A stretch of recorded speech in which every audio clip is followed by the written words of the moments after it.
Pra të që do t'i paraprim tani. Në fakt jemi pak e zorë largë, unë dhe ti do t'jemi shumë largë, sepse do kemi fatin e keq të ndjekim drejt për drejt nga ekranet shqiptare, edhe ndeshjen e shumë pritur mes Anglisë edhe Shqipërisë. Thua i keq se mund ishim dhe në stadium. Për këtë po them, se ka të tjerë, për shumë që kanë fluturuar syresh atje, janë atje në nethet, në emocionet, që do t'i japi Wembley ditën e sotme për, po themi, kupën e botës, pra për botrorin 2026, aty ku shpresojmë dhe urojmë që Shqipëria të na përfaqësojë densisht, të na bëjë krenare, pavarësisht se ka një sfidë mjaft të vështirë ditën e sotme. Dhe ne do të kemi kënaqësi të kemi në studio për të folur për kombëtaren shqiptare me Rinald Bregasi, kryeredaktor i RTS Sport. Mirëmëngjes, mirë se erdhët. Mirëmëngjes. Edhe me një buzëqeshje rrezatuese nga Sabina Meta, gazetare. Mirëmëngjes. Mirëmëngjes, gjithmonë kënaqësi.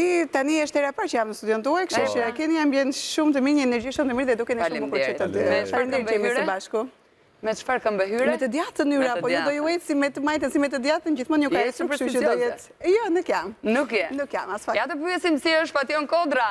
Fation Kodra, drejtori i komunikimit në FSHF. Mirëmëngjes. Mirëmëngjes juve dhe përshëndetje të ftuarve në studio.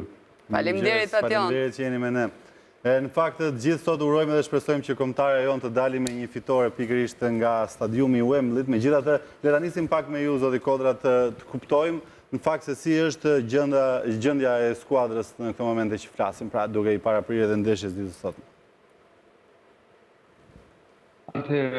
Përgatitjet kanë shkuar mirë, qoftë në Tiranë, në seanca servitore, qoftë edhe këtu në Angli.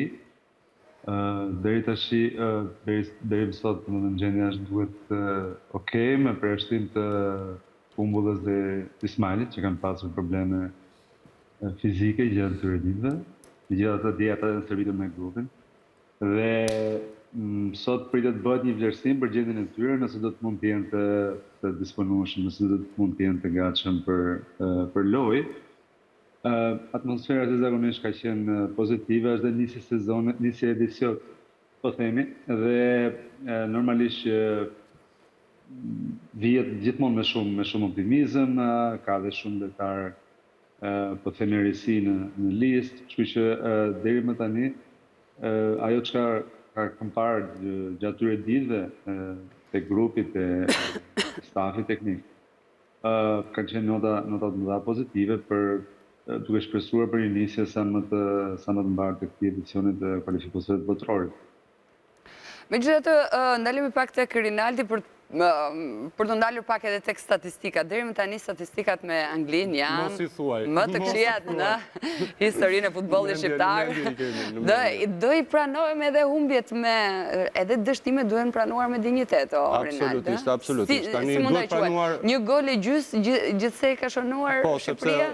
Po, mund t'i quajmë edhe tre, se janë anulluar 2 gola, një i Raklit dhe një i Sulejman Demollarit, veçanërisht i bukur, por gjithsesi realiteti duhet pranuar. Ja e vendosim pak golin e Demollarit. Regjia? Patjetër, një gol që nuk u kuptua në atë kohë se përse u anullua, por gjithsesi, për të ardhur te aktualiteti, pavarësisht ndryshimit nivelit dhe statistikave, janë 6 ndeshje, 6 humbje, jemi duke ndjekur një perle, një prej lojtarëve më të mirë të historisë së kombëtarës shqiptare, por kohë të tjera, natyrisht, edhe vari nuk ekzistonte dhe Shqipëria vinte me një tjetër sharm, atëherë ishte Shqipëria e vogël e mbyllur. Reakcion shumë i mirë, Jashtëzakonshëm. Janë shumë ndeshje jo vetëm të kombëtarës, po të ekipeve shqiptare, veçanërisht flamurtarit në atë kohë që të impresionojë. Dhe ky gol realisht është e vështirë ta kuptosh pse është anulluar.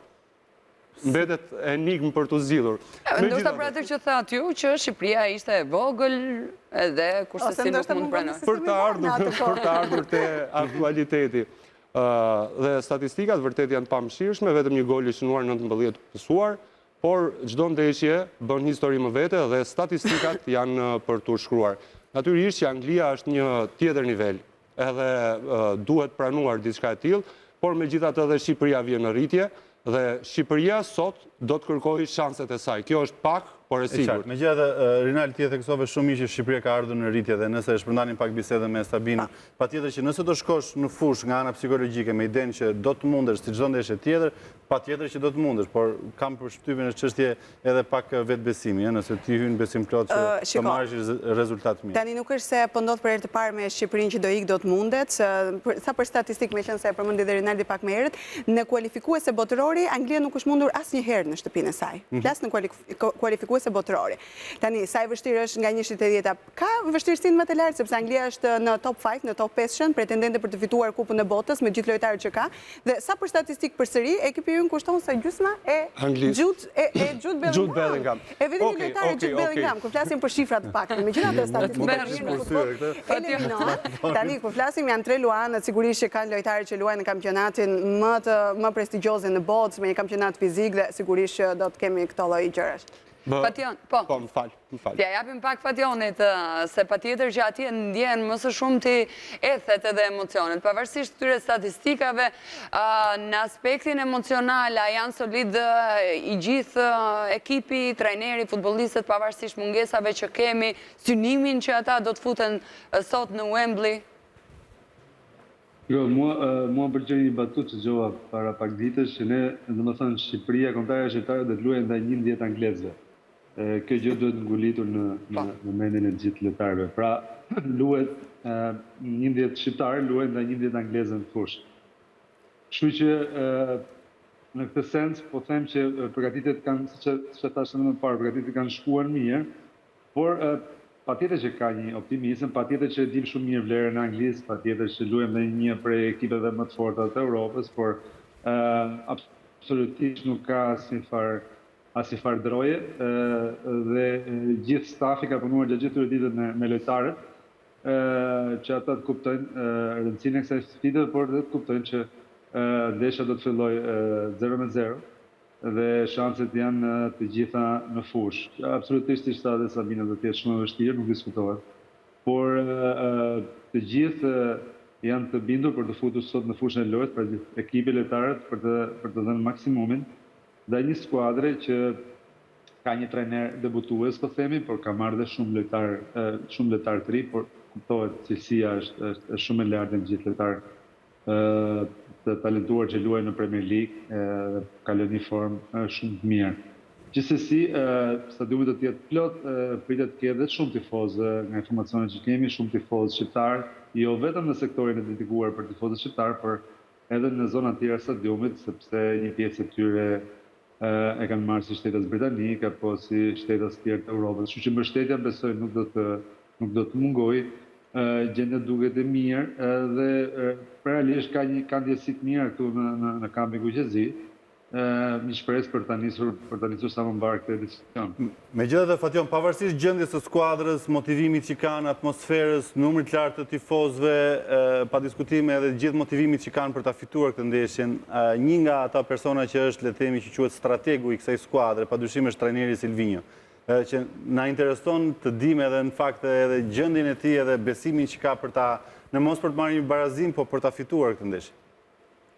Në fakt, në momentin që shkuam në Wembley dje me trajnerin, sigurisht ai është një personazh i njohur ku sepse ka luajtur dikur me ekipet londineze dhe kishte një interes nga media angleze për diskutuar me këtë, për ta pyetur, por gjithsesi tentonin gjithkohës ta lidhin me historinë e tij të vjetër para 25 viteve të Arsenali. Jo, në fakt, trajnerin kam parë shumë qetë, në sensin shumë konfident. Ka pasur 5 ditë, po themi bëhet 5 ditë të kohë për të punuar me ekipin. Ky është një problem që faktikisht ndodh gjithmonë me kombëtarët, po nuk është shumë e gjatë për të punuar. Por sigurisht trajneri ka pas kohë para se di ekipi pra të punojnë në avans për mënyrën se si do të stërvitet ekipi apo për pjesën e taktikave që do të përdori dhe këto 5 ditë ka punuar më nga afër me ekipin, qoftë në fushë, qoftë në jashtë fushë, në mbledhje apo videoanaliza dhe sinqerisht e kam parë me një vetbesim shumë të madh, gjë që ja ka transmetuar dhe lojtarëve, patjetër edhe stafit të kombëtarës dhe sot besoj se ekipi do të hyjë në fushën e lojës me qasjen e duhur, po themi. Okej, Flori, mundem ta ngacmoj ngacmoj, se kemi shumë për ta ngacmuar Fationin. Të falenderojmë për gjithçka, po ne duam lajme Diti. Kemi informacione që Ismaili, gjendja e tij vjen në rritje, ka qenë në dyshim madje pothuajse jashtë formacionit, por kemi informacione që gjendja e tij vjen në rritje dhe mund të jetë titullar sot. Natyrisht duke marrë parasysh dhe vlerësimet e orëve të fundit. A është e vërtet? Se do na i kënaq çik tifozët, se prezenca e Ismailit do ishte me të vërtet një lajm shumë i mirë.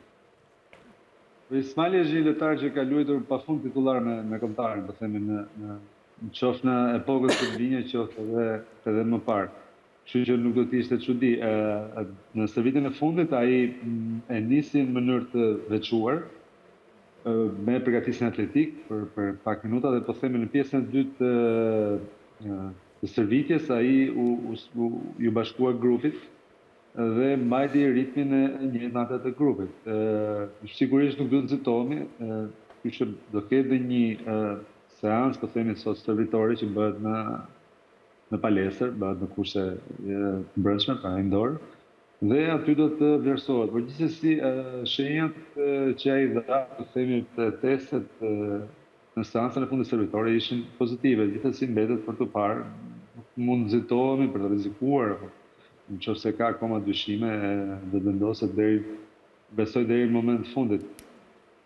Fation, në Europianin që lan pas, sigurisht që Shqipëria arriti të na përfaqësonte me indinitet të jashtëzakonshëm, po është mbështetja ka qenë e madhe dhe nga ana e tifozërisë. Çfarë ndonjëherë na bën të jemi supersticioz, jo vetëm për nga përgatitja fizike apo strategjia teknike që ndiqet edhe nga Silvinho, janë edhe këto detajet e uniformës. Sigurisht që ditën e sotme Shqipëria, kombëtarja shqiptare do të debutojë me fanellën e re, me urimin që do të jetë një augur i mirë dhe i mbar për këtë kombëtare. E para, pyetje ku janë dy fanellat tona, sa kanë mbritur ende në studio. E dyta, cilat janë elementet, për te isha ka, cilat janë elementet kryesor që do të ketë fanella e re e kombëtares? Në fakt të herë është përzgjedhur, pra sigurisht prapë qëndrojmë tek ajo pjesa e identitetit tonë, pra të identiteti apo simboli i flamurit kombëtar që është shqiponja, por janë integruar dhe shumë elementë tjerë që kanë bëjnë me natyrën, pra traditat kryesore apo kulturore të Shqipërisë. Në fakt ka qenë një punë shumë e mirë bërë nga dizenjuesit e fanellës. Dhe ndryshe pra nga herë të tjera, shqiponja nuk është vetëm në pjesën ballore, por e përmbledh, po themi, është të dy anët e fanellës, e përmbledh, po themi, bluzën në një farë mënyrë, duke futur elemente sidomos të natyrës, elemente kombëtare, siç është heroi jon kombëtar Snebeu, apo edhe elemente të tjera natyrore. Pra sigurisht është një fanellë shumë interesante, unë shpresoj, madje ne do të luajmë sot me fanellën e zezë, e cila në një farë mënyrë ndoshta është edhe më i shfaq më mirë ato elementet e re që ka fanella e kombëtares. Dhe besoj që kur ta shikoni në fushë do ndoshta do ju pëlqejë më shumë. Nuk e vëm diskutim. Faleminderit shumë Fation, përshëndesim, ju urojmë shumë suksese ditën e sotme. Me fitore. Faleminderit dhe juve dhe ditë të mbarë. Ditë të mbarë. Ndërkohë, kthehemi në fakt tek Sabina dhe tek Rinaldi, për të folur ndërkohë që edhe e përmendi pak zoti Kodra pikërisht pjesëmarrjen e tifozëve sot në stadium. Si mendon Sabina, do të jetë i tej mbushur? Po prekor, sektori i tifozëve shqiptar ka qenë sold out. Sigurisht e dim që pjesa më e madhe të paktën e veriut të Shqipërisë jetojnë në Londër dhe pa diskutim që do kishim mbështetjen e nuk do na shkënjej. Jo vetëm ande. Megjithatë është bërë një thirrje për të qenë prezencë edhe në ndeshjen me Andorën, sepse nuk përfundon këtu. Kjo është një fushat që nis pikërisht me këto sfida, pa diskutim që ajo me Anglin ka gjithë vëmendjen kryesore, por gjithashtu e të njëjtës rëndësi edhe sfida me Andorën. Tani, për mendimin tim, ne nuk konkurojmë dhe të luftojmë Anglin, ne konkurojmë dhe luftojmë Serbinë. sipas mendimit tim, në kuptimin përzëm vendin e dytë, sepse Anglia sigurisht që gjasa dhe shanset i ka më të mëdha për të kapur kryesimin e grupit. Shikoj, shumë e lehtë të flasësh nga studiot sportive, të bësh analistin në të gjitha studiot sportive dhe të flasësh për trajnerin, për skemën dhe çdo gjë tjetër, por ata që janë aty e dinë çdo gjë, janë lojtarët ata që janë aty dhe më besoni që realisht e vuajnë. E di çfarë më ka bërë përshtypje Flori dhe Mati, më ka bërë përshtypje në përfundimin të konferencës përshtyp të fundit të zyrtarit që bëri në Shqipëri tekniku Silvinja, pasi u fikën kamerat, na mblodhi gjithë gazetarëve, ndoshta edhe nuk duhet ta them këtë, po më duhet ta them për një detaj. Po thuaj se na duhet lajme. Patjetër, dhe tha vetëm kaq. Ju lutem, tha, mua mund të më shani, mund të më godisni në mënyrë figurative sa të doni, por vetëm ata jo, se ata realisht japin shpirtin në fushë dhe ne që patjetër që kanë presion dhe ne që i shikojmë nga afër e dimë se si funksionon. Dhe kështu që le të bësh, unë mendoj që tifozi nuk është vetëm kur fiton kombëtare, është aty edhe për ta mbështetur. Kjo është një e gjitha një ndeshje për të shijuar. Ka treguar që ka mbështet kombëtare në çdo. Unë nuk pretendoj që ne do të shkojmë aty dhe do të shnojmë 4 gole Anglisë, absolutisht, por të paktën ta shijojmë, jemi në stadiumin mitik të Wembley, do të kemi praninë e tifozëve, do të jetë një sfidë. Nuk është se na bie shorti çdo herë, çdo vit. Gjithçka mund të ndodhë, nëse pak më parë komentuam golin e Demollarit, që akoma ka pikpyetje si është anulluar ai. Të gjitha ndryshimet në nivel që dihen. I vetmi gabim, në mendimin tim, që Shqipëria nuk duhet bëj sot, është që të shkojë në Wembley për të bërë viktimën e gatshme për të sakrifikuar. Sepse si në çdo sport, si në çdo përballje, kolektive apo individuale, nuk mund të nisesh me këtë mendim.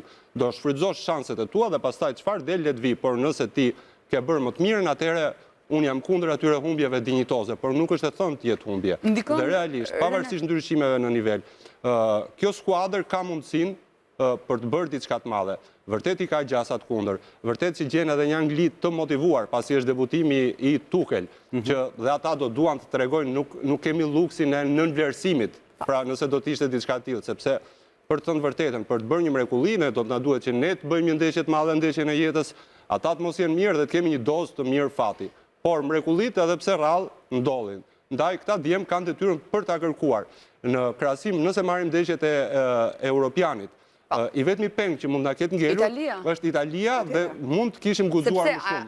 Sepse qartazi edhe sot ne mund të mendojmë që kombëtarja shqiptare për të gjithë përgatitjes që kanë, aftësitë që kanë, u duk sikur u fute e stigmatizuar nga presioni i madh që Italia e madhe, kampione, e rëndësishme është të kërkosh shanset e tua sa mundesh, pastaj patjetër aty hyn gjithë komponentët, episodet, patjetër ata janë favorit, askush nuk mund t'ja heq këtë, duelet, nëse i merr një për një, janë vërtet suggestionuese, por ne nuk duhet të suggestionohemi nga emrat, sepse janë të njëjtët lojtarë. Megjithatë, Rinald, ne themi që ka prioritet Anglia dhe Serbia si dy nga ekipet pak më të forta në grupin që kemi, po nuk duhet kursesi neglizhuar Andorra dhe Letonia. Anglia, dakord. Anglia është kualifikuar gjithmonë dhe Anglia që don historikisht në fazën finale në ato 2 hapat e fundit. Ashtu sikur se tha dhe Sabina, ne shanset e kualifikimit do t'i luajmë me Serbin. Pra, ndeshje direkte me Serbin, nëse bëjmë të gjitha detyrat e tjera të shtëpisë mirë, ndeshje direkte me Serbin do t'jenë ato që do të vendosin në fund. Por dhe me Anglin janë shanset për t'u kërkuar. Greqia e mundi në Wembley tetorin e kaluar. Dhe në mendimin tim, Greqia nuk është larg Shqipërisë për sa i përket nivelit. Mirë, ka ardhur momenti të bëjmë një parashikim dhe më pëlqen shumë kjo që kujt do t'i dali fjala nesër. Dgjoj, ne këtë bëjmë edhe te emisioni Eurogol, së bashku me Rinaldin, është një parashikues i mirë, nuk e di nëse, po, patjetër, ka gjithmonë fituesi në rubrikën e parashikimeve. Ti Flori ke thënë 4-0. Jo, sa e provoj, por e thash nga entuziazmi. Po 4-0 në kuptova Anglisë, sepse 0-4, domethënë. Unë mendoj që Shqipëria do të ketë një gol avantazh ndaj Anglisë. E vështirë e jashtëzakonshme, për mua nuk mund ta bëj parashikimin sepse do dalë ose kundër logjikës, ose pastaj do jem shumë subjektiv. Unë uroj dhe shpresoj që ne të shkojmë në një barazim. Unë shpresoj që të bëjmë një ndeshje të madhe dhe Zoti na ndihmoj sot. Unë shpresoj shumë që ta shijojmë, është e gjitha për të shijuar, të kemi një paraqitje dinjitoze dhe nuk po jap një rezultat se dihet ajo përdit nacionalizmit dhe subjektivizmit, pa diskutim që kisha dëshirë të fitonte Shqipëria, por për të qenë realist, edhe një barazim do na vlente së tepërmi. Megjithatë, le të shpresojmë. Le të shpresojmë. E mbylli me forca Shqipëria, faleminderit shumë. Edhe për emocionet që filluan që tani zjarrt jenë. Faleminderit edhe ju të nderuar shikues për vëmendjen e treguar për gjatë gjithë kësaj jave të hënën avazin orën 6. Gëzuar dhe Sultana Bruzin.